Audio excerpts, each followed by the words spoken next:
If you do find that you're having trouble hearing me or you can't see the presentation, please feel free to use your Zoom chat box and I'll check that. I'm Ann Carmichael and I'm a student financial aid consultant. I've been in the business for over 20 years and I'm here to talk with you about the student financial aid process, and hopefully by the end of the presentation, you have a greater knowledge of it. I don't know everything, so if you do have a question I can't answer, I will find out that answer for you. You can drop your questions in the Zoom chat box and we'll discuss them and I'll address them at the end of the session. Or if you prefer, you can email me or contact me at our FAFSA helpline.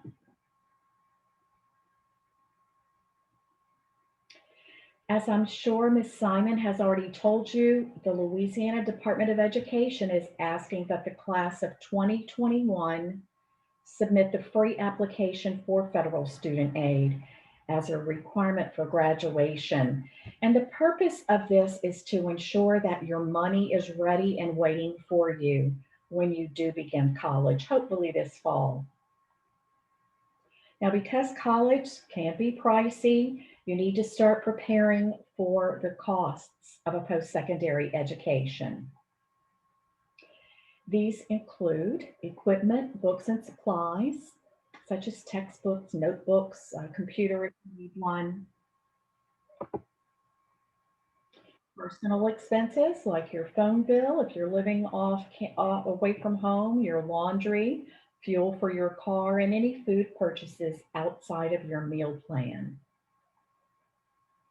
Room and board, which can include your dorm, or if you're living in an apartment, you'll have to include electricity, water, and gas, your groceries, and any cleaning supplies you might need, and tuition and fees, like your parking, library, technology, and athletic fees, and campus transportation. You've probably noticed that colleges will list their tuition and perhaps fees, but they are not always showing all of these expenses when you check their websites or their cost of attendance. And we'll talk about that in a little while. The good news is that financial aid is available from the U.S. Department of Education, our state government, the college or career school that you are planning to attend, and nonprofit and private organizations. Every year, the federal government provides more than $120 billion in student financial aid, and a lot of it does go unawarded. So we just want to make sure that you are ready and you have your portion. Types of federal student aid include the federal Pell Grant, the federal Supplemental Education Opportunity Grant, the Teacher Educational Assistance for College and Career Grant, the Iraq and Afghanistan Service Grant, federal Work Study, and federal direct subsidized, unsubsidized, and plus loans. Federal student aid grants are a form of financial aid that does not have to be repaid, so you always want to accept the grant monies that you're offered. And those will include the Pell Grant for undergraduates with financial need, FSEOGs for undergraduates with exceptional financial need, and sometimes you'll see on your award offer, you might be offered a Pell Grant and an FSEOG. Then there are the service grants for military parents who died defending the country following 9/11. This is for their children. And the teach grants for students pursuing a teaching career. The Federal Work Study Program provides part-time jobs to help students pay for their education expenses. So when you tell the financial aid office that you're interested in federal work study, you're going to be considered for this program. You need to note that this is its own FAFSA question, and we encourage all students to check yes, they're interested in federal work study, because this is not going to obligate you to work on campus, but it will let the financial aid office know to offer you a job if it's available. This looks great on your resume once you graduate from college and you're able to say that you worked perhaps in the department that you're studying. Um, in the athletic department, there are just a variety of jobs available. Now, your earnings with these jobs are going to be paid directly to you, the student, and they should be used to pay for your college expenses.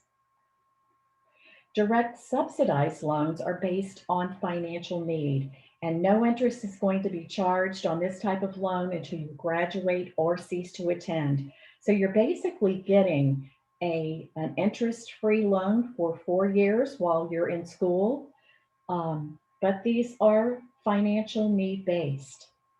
There are also direct unsubsidized loans, and almost everyone is eligible for this type of federal student loan. Um, but interest does begin to accrue on these loans once they're fully dispersed and then throughout the life of the loan. So you can see that there is a big difference between the direct subsidized and unsubsidized loans. You always want to accept the subsidized loan portion first. And you can remember this by telling yourself the U and unsubsidized means that you always pay the interest. If you are offered loans, you want to accept the federal student loans first because payments are not due until you graduate or cease to attend. The interest rate is fixed at a lower rate, and no credit check is required for this type of loan. Now, these loans are in the student's name, so you're building credit while you're in school. However, with the private loans, you want to accept these only as needed because most require payments be made while you're still in school. The interest rate will probably be variable and often it's much higher, and they almost always require a cosigner. Students and families, be sure that you're doing your research if you do select a private lender because interest rates on these loans and their incentives to borrow are going to vary. So to dispel the myth, almost everybody is eligible for some type of federal student aid. All federal student aid and most institutional and private aid is contingent upon completion of the free application for federal student aid or the FAFSA, which launched on October 1st and does so every academic year. You're going to be completing a FAFSA for each year that you're in college. Student financial aid is awarded on a first come, first served basis. So the sooner you get your FAFSA completed, the better, because of these, because the money is awarded on a first come, first served basis, you'll be at the head of the line. Now remember to pay close attention to and to meet your FAFSA deadlines. There will be deadlines set by your college, by the state. TOPS does have a deadline for submitting your FAFSA, and then federal student aid has a deadline as well. I'm sure Ms. Simon has already asked you to have your FAFSAs complete by a certain date to meet your graduation requirement, so make sure you're checking with her as well. You want to begin the FAFSA process by collecting all of the documents that you need to complete the form. You can begin the FAFSA and then save your work and come back to it later. But if you have all the documents in front of you, it shouldn't take you longer than 30 minutes to complete your FAFSA. You're going to need the student and parents' Social Security cards, because the FAFSA must reflect the name and numbers exactly as it's printed on your most recent card, even if your name has changed. You may not have changed it with Social Security, but you do have to use your most recent card in reporting your name on the FAFSA. Your 2019 federal income tax returns for both the parents and for the student, if applicable, because to use the IRS data retrieval tool, you must enter your name and address exactly as it's printed on this return. If you don't have a copy of your return, you can always contact your tax preparer for a duplicate copy, or you can request a tax transcript from the Internal Revenue Service. You'll need your W-2s because there's information here that might not be found on the federal return, and bank statements and records of investments because you're going to be asked to report the balances of these accounts as of the date you submit the FAFSA. Begin by creating the Federal Student Aid ID because this allows the students and the parents to identify themselves electronically when accessing federal student aid websites, such as the FAFSA. It's going to consist of a username and password that's created by you and it should only reflect your personal information. Each student and one parent should create an ID by visiting fsaid.ed.gov, and only your email address and phone number should be listed in your FSA ID. Now, this is the same site for the parent and the student, but you don't want to share any information. Most of the time when we hear about students and parents having trouble signing their FAFSA, it's because the student has used maybe the parent's mobile phone number as their alternate number. If you don't have an alternate number, you can leave that field blank. And this is a good time to mention that you want to use your personal email addresses, students. If you haven't already created a personal email address, it's a good time to do that because once you graduate from high school, your school email address is going to be disabled and federal student aid will not have any way of getting in touch with you. So make sure you're preparing and creating your FSA ID with your personal information. Your FSA ID username and password is your official electronic signature and it's legally binding. So make sure you're recording it and keeping it in a safe place. You're going to use this every year that you complete a FAFSA. If you don't have access to a computer, you can download the FAFSA mobile app. It's called My Student Aid, and you can use it to submit your FAFSA on your mobile device or your mobile phone or any other device that has internet access. Or if you prefer, you can go to the FAFSA.gov website and complete your FAFSA there. Now we find that students prefer to use the mobile devices, and that's fine. You can get started and enter the student's information. Parents might want to finish up on the web-based version. All the information is going to be integrated and one FAFSA will be submitted. You want to begin the FAFSA by logging in with the student's FSA ID. The FAFSA is the free application for federal student aid, and it's the student's FAFSA. The parent FSA ID is going to be used to transfer tax information into the FAFSA if you choose, and to sign the student's FAFSA.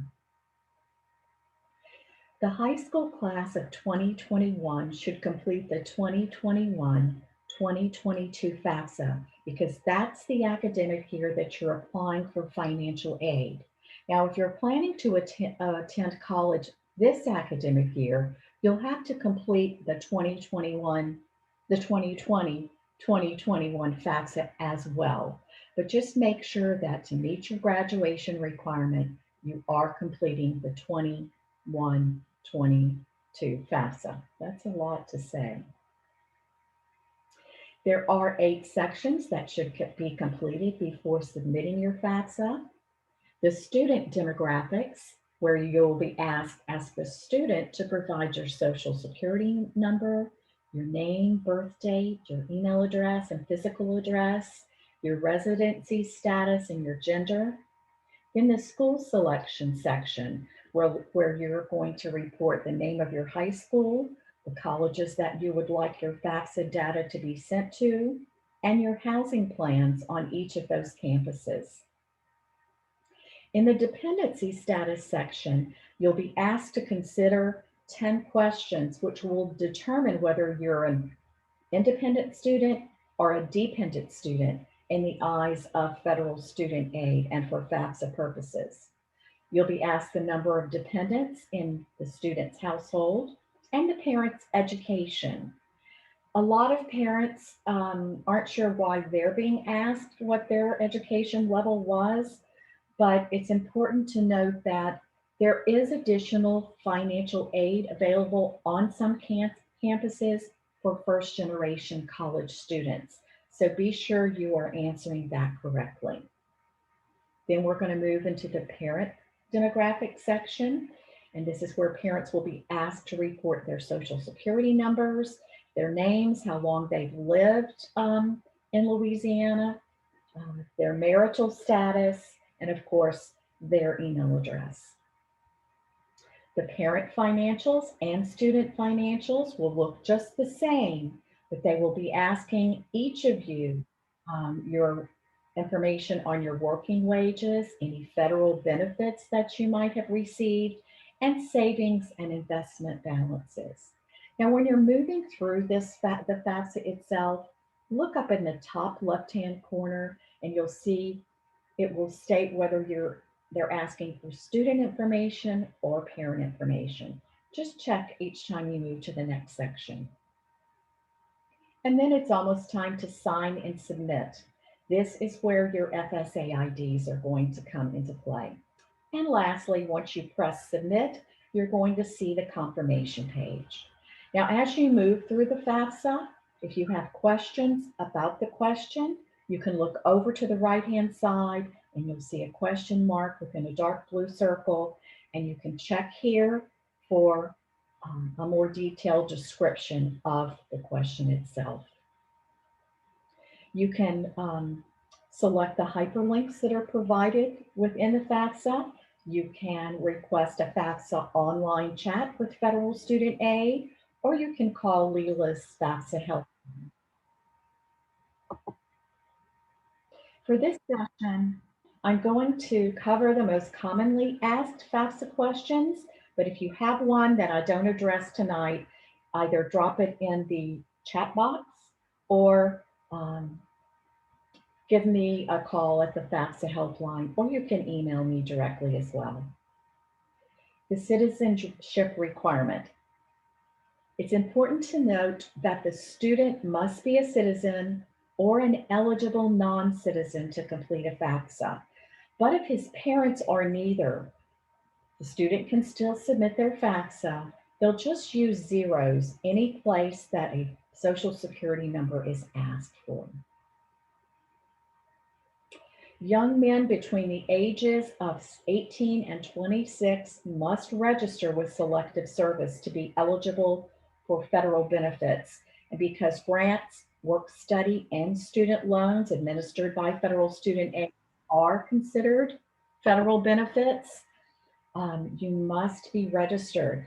Now, if you have not already registered and you choose not to register with Selective Service when you're completing your FAFSA, your FAFSA is going to be considered incomplete and you will not be offered federal student aid. So guys, just make it easy on yourself. If you choose to register, you can select Register Me within the FAFSA and you will automatically be registered with Selective Service. Only the colleges that you list on the FAFSA in the school selection section are going to consider you for federal student aid. They're not just going to send out your personal and financial information to every school across the country. So make sure you're adding all of the schools that you're considering, and you can add up to 10 at a time. Now, if you plan to apply to more than 10 colleges, there are instructions in the school selection section that will assist you in doing this. To determine your dependency status, these are the 10 questions you're going to be asked. Will you be 24 or older by January 1st of the school year for which you're applying for financial aid? Are you married or separated but not divorced? And remember, they're asking the student these questions. Will you be working on a graduate degree? Do you have children who receive more than half of their support from you? Do you have dependents other than children or a spouse who live with you and receive more than half of their support from you? Are you currently serving on active duty in the U.S. Armed Forces for purposes other than training? So this excludes boot camp and basic training. Are you a veteran of the U.S. Armed Forces? At any time since you turned 13, were both of your parents deceased? Were you in foster care? Or were you a ward or dependent of the court? Are you an emancipated minor? Or are you in legal guardianship as determined by a court? And these are a couple of those hyperlinks within the FAFSA. If you're not sure what each term means, just click on the hyperlink and it will give you a description of it. Now remember that legal custody is not always considered legal guardianship. So students and parents, be sure you're reviewing your documentation before you answer these questions. Are you an unaccompanied youth who's homeless? Or are you self-supporting and at risk of being homeless? If you can answer yes to just one of these questions and you can provide a legal document supporting your claim, you're considered an independent student for FAFSA purposes, and you will not be required to provide parental information. Now, for FAFSA purposes, unfortunately, just because you might file your own taxes or you live alone and support yourself, you're not considered an independent student. This is the biggest one. Who is my parent when I fill out the FAFSA? And if you live with both of your biological parents, then that's going to be easy. You just list both of them. But for others, the parent or parents that you lived with the longest in the past 12 months should be listed on your FAFSA. So if the parent you lived with the longest in the past 12 months is separated, divorced, or was never married, that's the parent you're going to list on your FAFSA. Now, if that parent is remarried, you're going to include that parent on your FAFSA as well. In other words, federal student aid wants to know the financial standing of the household that the student has lived in the 12 months prior to the date that the FAFSA was submitted. If you're identified as a dependent student, but your parents will not provide their information on your FAFSA, just answer, I'm unable to provide information about my parents. State that you do not have a special circumstance and submit your FAFSA without parental information. But it's very important that you contact your college's financial aid office to discuss that because the financial aid offices are actually the entity that are going to be awarding this financial aid. It's not going to be federal student aid. The FAFSA is just a vehicle for gathering your information and sending it on to the financial aid office. So don't be shy about contacting them to talk about your situation. To expedite the process of your federal student aid, the student and parents should use the Internal Revenue Data Retrieval tool, if possible, to provide your income information. So if you're having trouble doing this, you can contact federal student aid directly, or you can call Leela's FAFSA helpline, and we have some tips that might help you. If you did not work in 2019 and earned working wages, you're just going to manually enter that within the FAFSA. Just state you're not going to file, or perhaps you haven't filed yet. In that case, you will select, I will file the 2019 return. Sorry, people are still entering the room. Okay. So that would be the reason you would manually enter your income information because using this data retrieval tool is going to greatly diminish your chances of being selected for verification. Once you have entered the irs.gov site, this is what you're going to see. And you need to make sure that you that you have your tax return in front of you, because you need whatever you entered on your tax return for 2019, you need to enter exactly that same data in the federal website. They're not looking for what's entered on your FSA ID or within your FAFSA. That's checked with Social Security. The IRS wants to see exactly what was printed on the tax return from that tax year. So we've seen situations where the tax preparer misspelled the person's name. They used the street instead of a drive or an avenue, or maybe perhaps you've moved since 2000, you filed your 2019 return. Just make sure you have that return in front of you and make sure all the information reflects what's on that return. Then you're almost finished with the FAFSA, but before submitting it, you'll be asked if you want to review the student aid report, and I highly recommend this.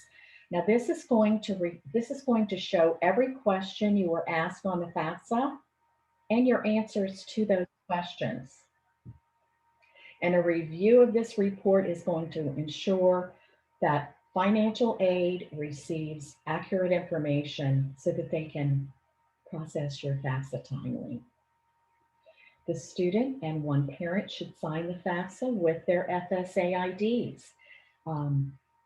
If you submit your FAFSA without the signatures required, it's going to be considered complete, and the financial aid office will not be able to begin processing your financial aid. You also will hear from federal student aid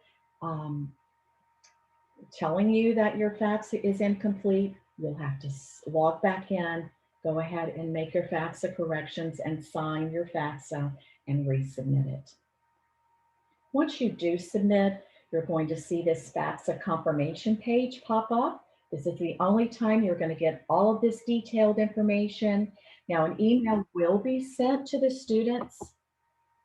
An email will be sent to the student's email address, and you will have a confirmation, and much of this information will be provided in that email, but this is the only place you're going to see this very in-depth, detailed information. So you have the option to print this page, and I would do that. You're going to find out what happens next and what steps you need to take to complete the student financial aid process. You'll see a list of the colleges that are going to receive your FAFSA data. You can review your estimated expected family contribution and consider your financial aid estimates. And remember that these are estimates based on your FAFSA answers. Every college financial aid office is going to verify the information that you've submitted, and they will be determining aid on your campus.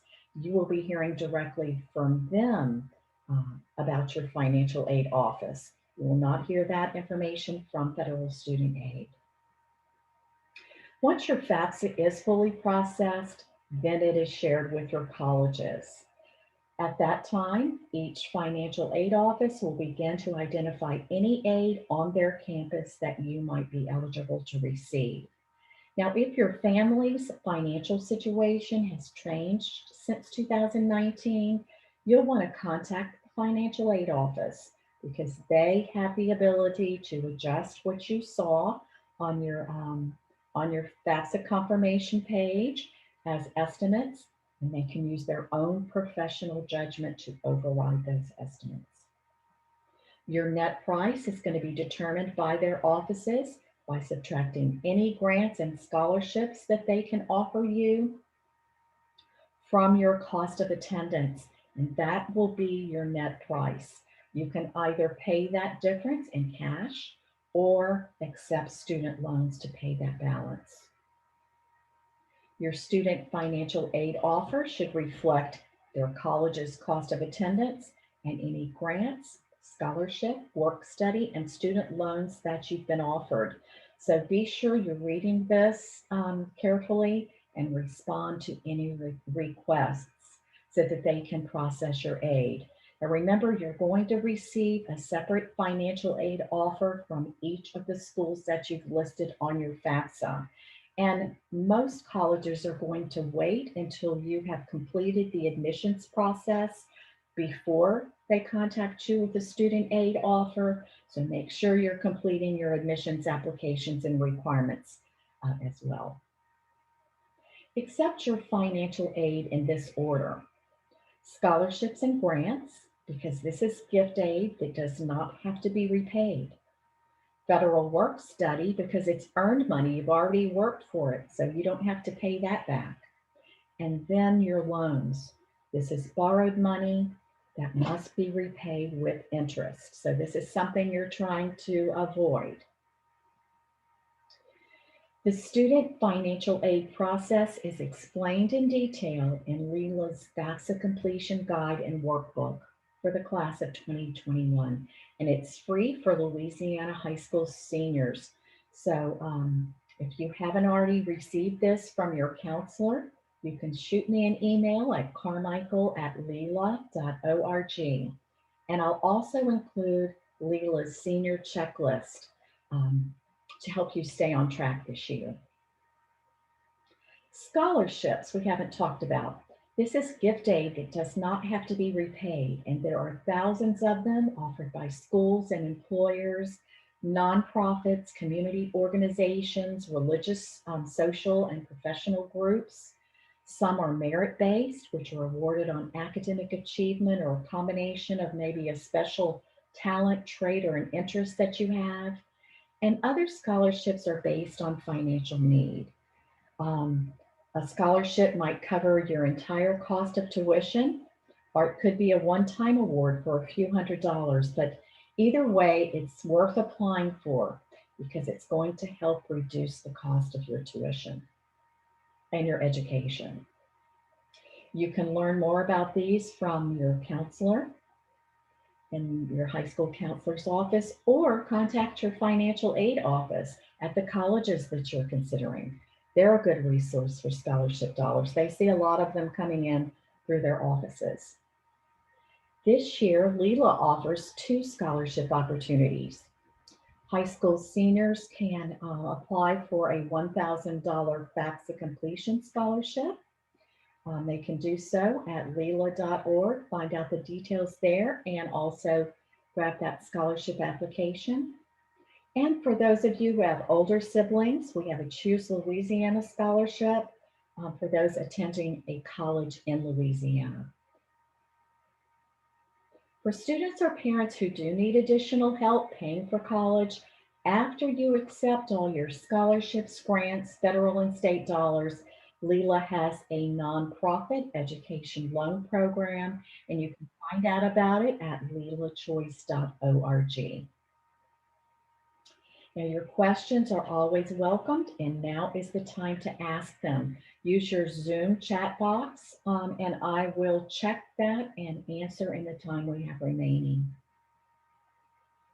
If you prefer to talk to me privately, you can always call our FAFSA helpline or send me an email, and here's the address again. I'm going to check the chat box. If you'll hold just a moment.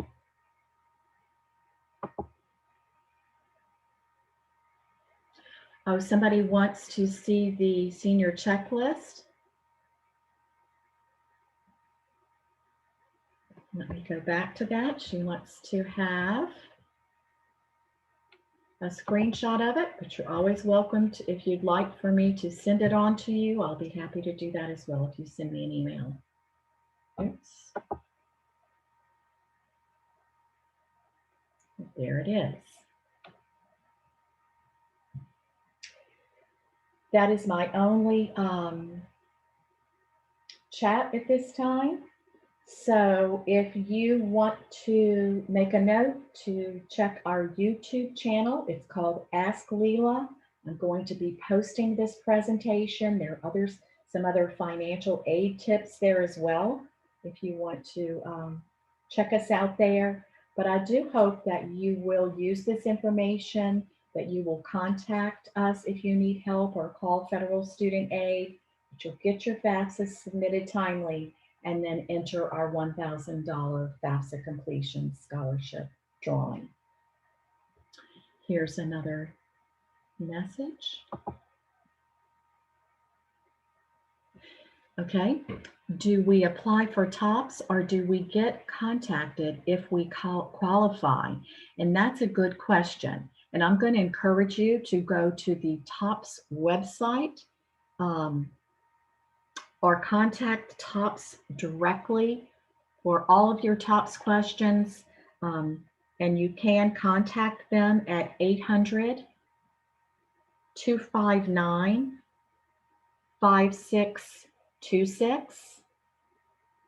But I will tell you this, the FAFSA serves as your TOPS application. So if you're completing your FAFSA, the TOPS office will receive that information. Then if you continue on and meet all of the other TOPS requirements, they will automatically award your scholarship and send it on to the college that you enroll in.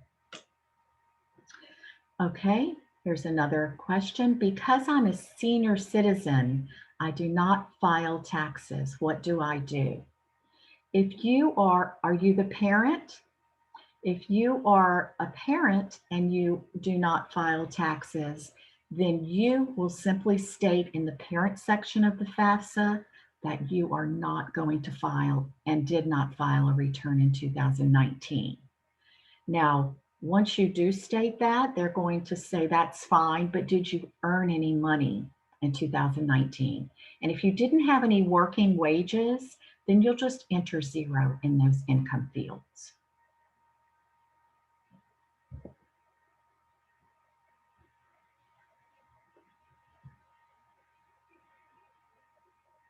If you want to talk to me about any personal situations that you have, not everybody wants to talk about this on a chat, just feel free to give me a call. I'm always available to help you.